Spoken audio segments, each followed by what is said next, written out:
Bismillahirrahmanirrahim. Assalamualaikum warahmatullahi wabarakatuh. Selamat pagi anak-anak. Hari ini Bu Maharani akan menyampaikan materi pertama di kelas 8 untuk semester ganjil ini, yaitu bab pola barisan bilangan. Ya, kita masuk ke materinya saja.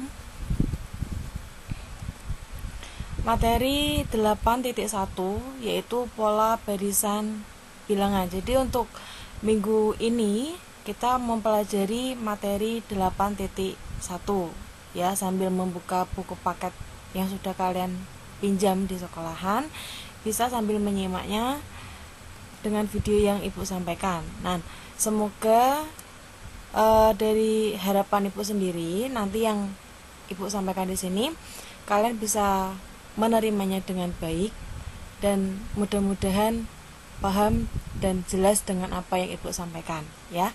Kemudian topik pembahasannya di sini ada 2 pembahasan.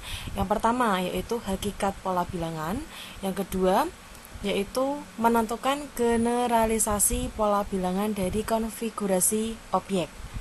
Kita lanjutkan ke yang pertama yaitu hakikat pola bilangan. Nah, di dalam kehidupan sehari-hari itu banyak sekali permasalahan-permasalahan yang berkaitan dengan pola bilangan.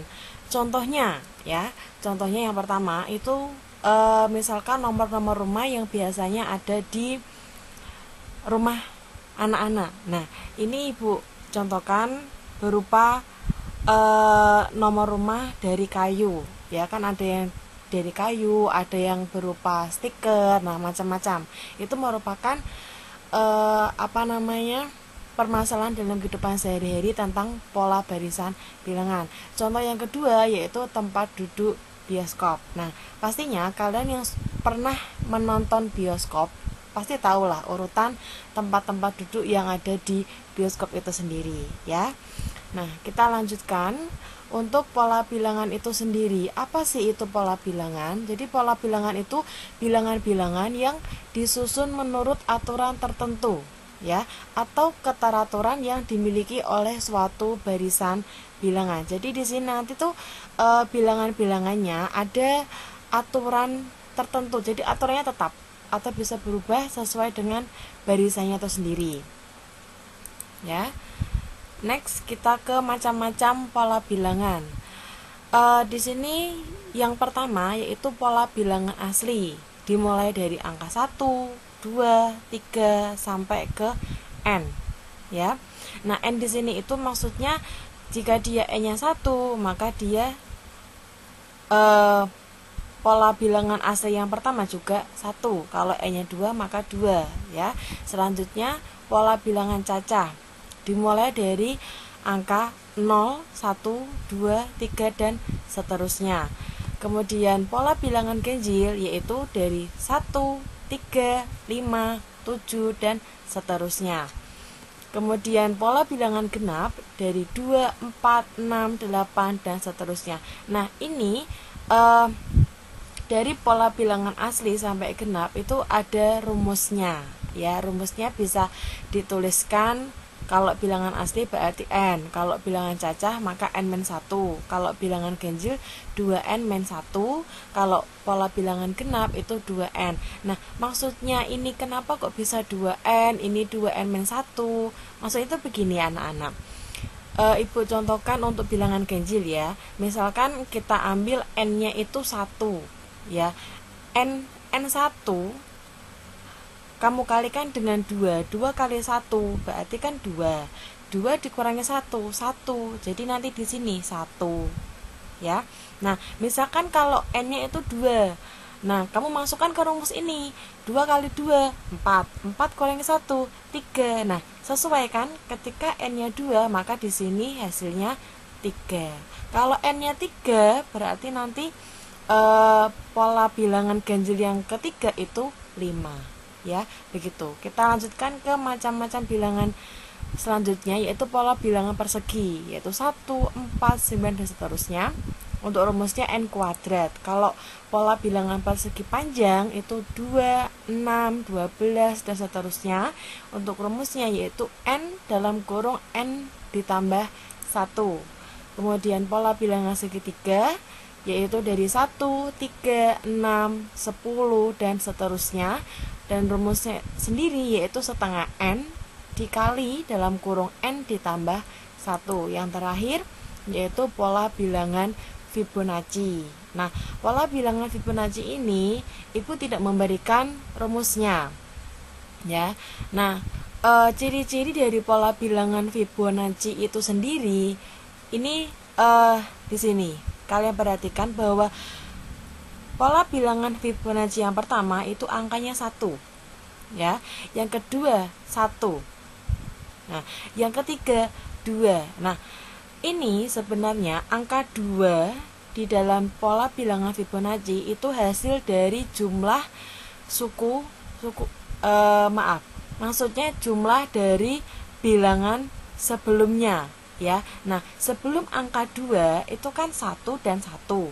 Kamu jumlahkan 1 tambah 1, 2. Kemudian setelah angka 2 ada angka 3. Angka 3 ini juga jumlah dari dua bilangan sebelumnya, yaitu apa? 1 ditambah 2. 5 juga sama, hasil dari penjumlahan 2 dan 3, ya. Nah, bilangan Fibonacci itu syaratnya pola bilangan pertamanya itu harus 1, ya. Kemudian yang kedua baru 1. Selanjutnya jumlah dari dua bilangan sebelumnya dan seterusnya, gitu, ya. Nah, kita next ke contoh soalnya, ya. Contoh soal yang pertama, tentukan pola bilangan dari barisan bilangan berikut, kemudian lanjutkan 3 bilangan berikutnya. Yang pertama yaitu 9, 11, 13, yang kedua 80, 75, 70, yang ketiga 19, 17, 22, yang keempat negatif 23, negatif 27, negatif 31, dan yang terakhir 3, 6, 12, ya. Kita bahas untuk contoh yang pertama. Di sini untuk yang A, tadi dia kan 9, 11, 13. Nah, kalian lihat polanya. Oh, ternyata pola dari contoh soal yang pertama di sini dia bilangannya bertambah 2, ya. Ini coba perhatikan, 9 ke 11 tambah 2, 11 ke 13 ditambah 2. Jadi 3 bilangan berikutnya yaitu apa? 13 tambah 2, 15, tambah 2, 17, tambah 2, 19. Cukup sampai 19 saja. Kenapa? Karena permintaannya hanya 3 bilangan berikutnya. Begitu nggih? Nah, kita next ke contoh yang kedua, yaitu yang B. 80, 75, 70. Nah, di sini ternyata dari 80 ke 75 dia ada pengurangan, yaitu pengurangan berapa angka, yaitu berkurang 5, ya, berkurang 5. 75 ke 70 juga berkurang 5. Nah, maka dari itu 3 bilangan berikutnya yaitu apa? 65, 60, dan 55. Udah ya. Nah, selanjutnya yang C ini 19 ke 17 itu dia dikurangi 2. 17 ke 22 itu ditambah 5. Maka di sini polanya ada 2. Yang pertama dikurangi 2, yang kedua ditambah 5. Jadi untuk 3 bilangan berikutnya berarti 22 ini, ya, itu dikurangi 2 dulu. Karena polanya kan dikurangi 2 baru ditambah 5. Nah, 22 dikurangi 2 berapa? Yaitu 20. Kemudian ditambah 5, 25. Kemudian dikurangi 2, 23. Ya, jadi pola bilangan itu tidak selalu aturannya ditambah terus itu tidak, atau dikurangi terus itu tidak, ya. Jadi bisa dia dikurangi tambah, atau sebaliknya ditambah dikurangi. Jadi kolaborasi antara kurang dan tambah, ya. Selanjutnya yang D, di sini dia bilangannya negatif. Jadi ibu ingin menyampaikan bahwa pola bilangan itu tidak selalu bilangan bulat positif ya, bisa juga bilangan bulat negatif. Nah, di sini kalau kalian perhatikan negatif 23 ke negatif 27, dia mengalami apa? Ya, ternyata dia itu mengalami dikurangi 4 ya. Negatif 23 dikurangi 4 kan hasilnya negatif 27 ya.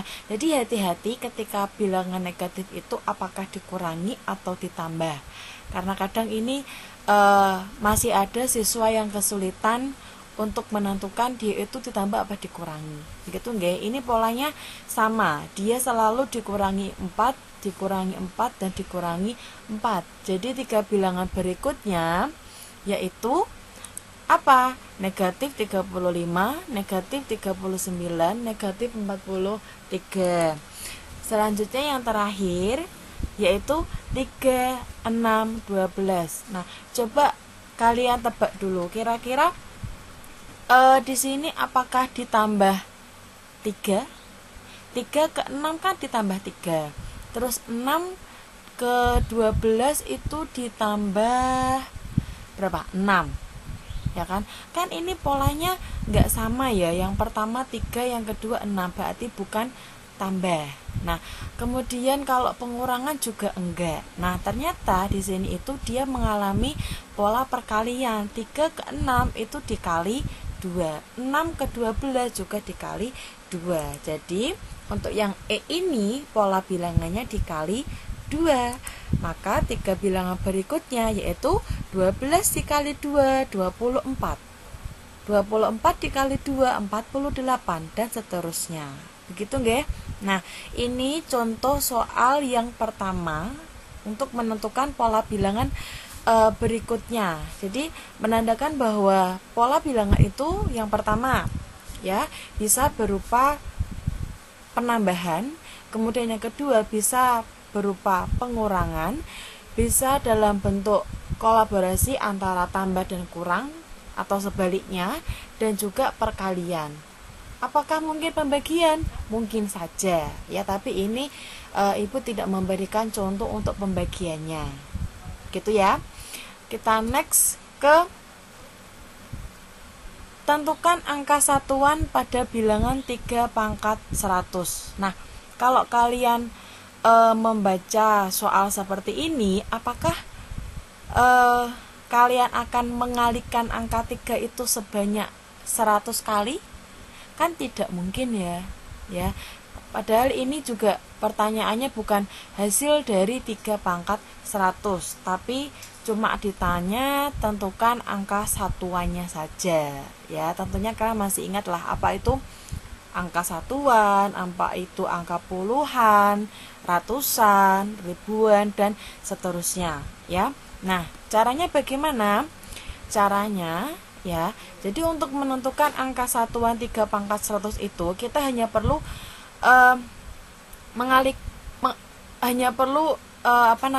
melihat polanya ya. Tidak perlu kalian kalikan angka 3 itu sebanyak 100 kali, itu tidak. Nah, coba kalian perhatikan tabel berikut. Nah, di sini kita tahu bahwa 3 pangkat 1 itu 3. Angka satuannya 3. 3 pangkat 2 9, angka satuannya 9. 3 pangkat 3 27, angka satuannya 7 ya. Karena kita kan bahasnya angka satuan ya. Kemudian 3 pangkat 4 81, angka satuannya 1. 3 pangkat 5 243, angka satuannya 3 dan seterusnya. Nah, ternyata kalau kita melihat tabel ini ada pola yang terbentuk ya. Apa itu? Nah, ini 3971, 3971, 3971. Nanti pasti akan membentuk pola angka satuan 3971.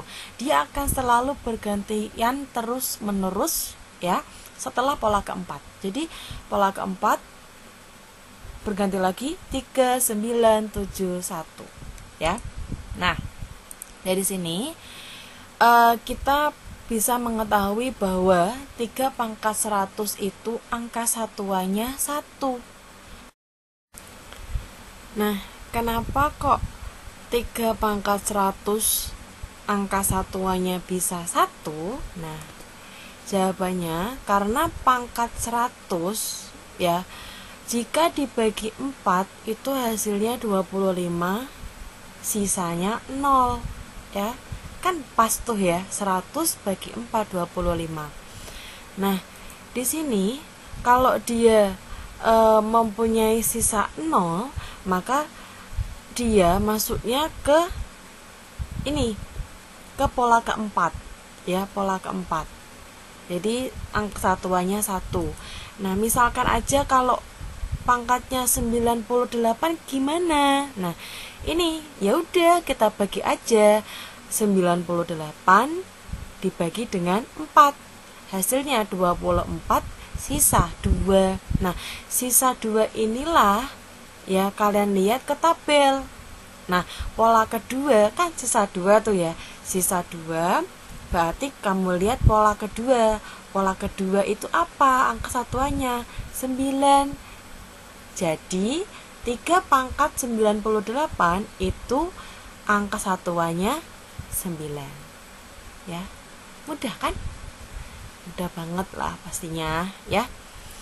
Pasti anak-anak bisa kok. Nanti kalau misalkan dari yang ibu sampaikan masih ada tanda tanya di dalam kepala anak-anak, bisa ditanyakan di kolom komentar ya. Nanti akan ibu balas semampunya ya. Kita lanjutkan ke topik pembahasan yang kedua, yaitu menentukan generalisasi pola bilangan dari konfigurasi objek. Nah, di sini kita ke pola bilangan ganjil dulu ya. Perhatikan pola berikut. Nih, bilangan ganjil berarti dimulai dari angka ganjil 1, 3, 5, 7. Ini bolanya ada 1, ada 3, 5, 7 dan seterusnya. Nah, di sini ini adalah konfigurasi pola bilangan ganjil. Jadi diperoleh OE-nya yaitu 2n-1 ya. Kemudian kalau pola bilangan genap, maka ini ada pola bangun segi apa ini? 1 2 3 4 segi 6 ya. Segi 6. Ini segi 6-nya ada 2, kemudian 4, 6 dan 8. Kalau kalian perhatikan ya, ini diperoleh bilangan ganjilnya 2n. Kemudian kalau pola bilangan persegi itu dia bentuknya seperti ini ya. Nanti untuk rumusnya pun yaitu n kuadrat. Ini sebenarnya udah ibu sampaikan di awal ya. Cuma untuk konfigurasi objeknya dia berupa ada seperti lingkaran-lingkaran atau segi 6 seperti tadi ya. Nah, ini untuk yang pola bilangan segitiga, nanti bentuknya juga segitiga ya. Ini dari 1, 3, 6 dan seterusnya. Dia untuk pola bilangannya yaitu setengah n ditambah 1 ya. Tidak semua macam-macam pola bilangan itu bisa dikonfigurasikan dalam objek. Kalau tadi kan macam-macam pola bilangannya itu ada sekitar 8 ya, ada 8. Nah, yang ibu sampaikan dalam konfigurasi itu hanya sekitar 5 kalau nggak salah ya. Nanti bisa di flashback lagi. Untuk contoh dan soal pembahasannya, yang pertama, tentukan bilangan ke 135 pada pola bilangan ganjil.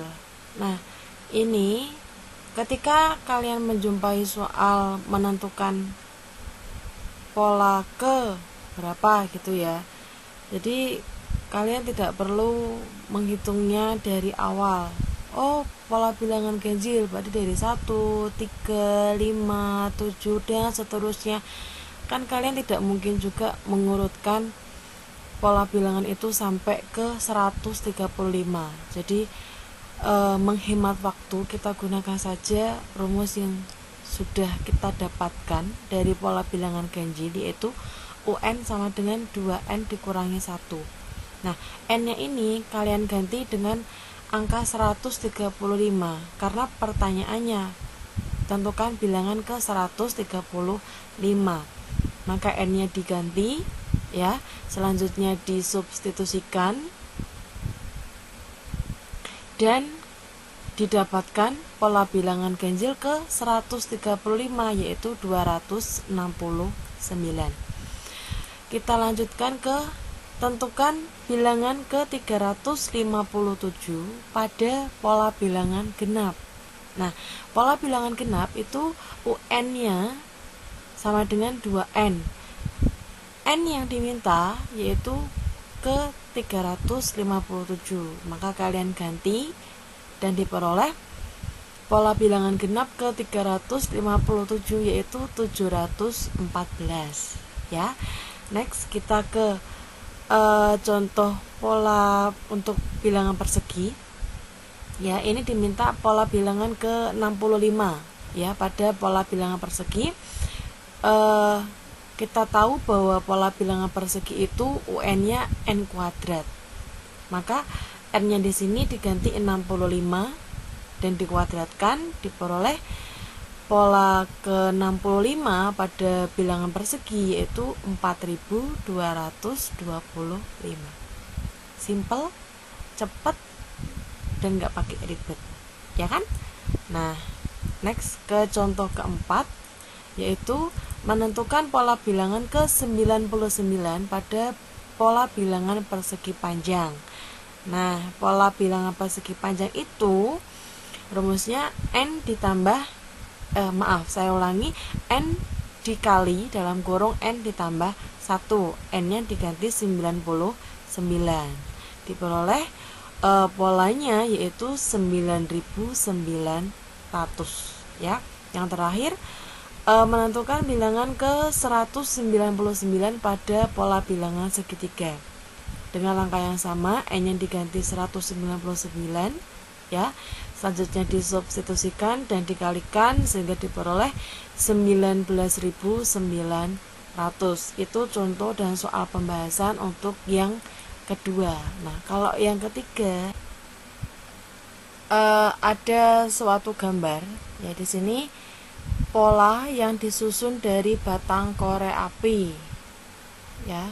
Biasanya kalau orang-orang itu menyebutnya korek api jas ya, karena dia bisa nyala kalau sudah di jas gitu ya, yang ada pentolannya itu loh ya. Di sini ada pola pertama sebuah segitiga, kemudian pola kedua ada 3 segitiga, kemudian pola yang ketiga ini ada sekitar 6 segitiga. Pertanyaan yang pertama, jika pola di atas dilanjutkan, gambarlah pola berikutnya.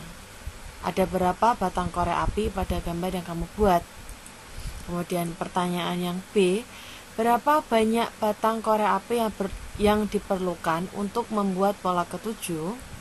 Nah, di sini kalian bisa mencermatinya bahwa setiap bertambah satu pola ya, maka di bawah segitiga itu akan bertambah segitiga lagi. Yang awalnya 1 jadi 2 bawahnya. Kemudian yang alasnya ada 2 segitiga berubah jadi alasnya ada 3.